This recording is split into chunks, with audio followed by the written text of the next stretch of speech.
खून, चकमक, जाळपोळ अशा गंभीर गुन्ह्यात आरोपी असलेल्या जहाल नक्षलवाद्याला गडचिरोली पोलिसांच्या विशेष पथकानं तेलंगणातील हैदराबाद शहरातून अटक केली। शंकर उर्फ अरुण यर्रा मिचा असे अटक करण्यात आलेल्या जहाल नक्षलवाद्याचं नाव असून तो भूमिगत होण्यापूर्वी पेरमिले दलमचा सक्रिय सदस्य होता। त्याच्यावर 2 लाखांचं बक्षीस होतं। छत्तीसगडचा रहिवासी असलेला शंकर उर्फ अरुण 2018 साली मुद्देड दलमध्ये भरती झाला। 2022 नंतर तो गडचिरोली जिल्ह्यात सक्रिय झाला। 2024 पर्यंत तो पेरमिले दलमध्ये कार्यरत होता। 2023 रोजी कापेवंचा येथे रामजी अतराम यांची हत्या केली।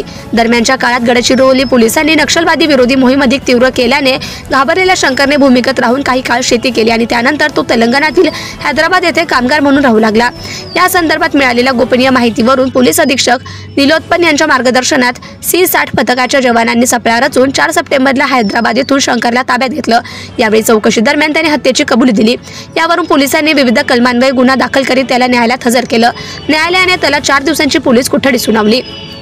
चकमक आणि खुनात सहभाग 2020 मौजा येडदर्मी जंगल परिसरात पोलिसांसोबत झालेल्या चकमकीत सहभाग 2021 मौजा मडवेली जंगल परिसरात झालेल्या चकमकीत सहभाग 2023 मौजा वेडमपल्ली जंगल परिसरात झालेल्या चकमकीत सहभाग 2023 मौजा कापेवंचा येथे एका निरपराध आदिवासी नागरिकाच्या हत्येचा सहभाग 2024 मौजा चितवेली जंगल परिसरात झालेल्या चकमकीत सहभाग। Subscribe now and press the bell icon. Never miss an update.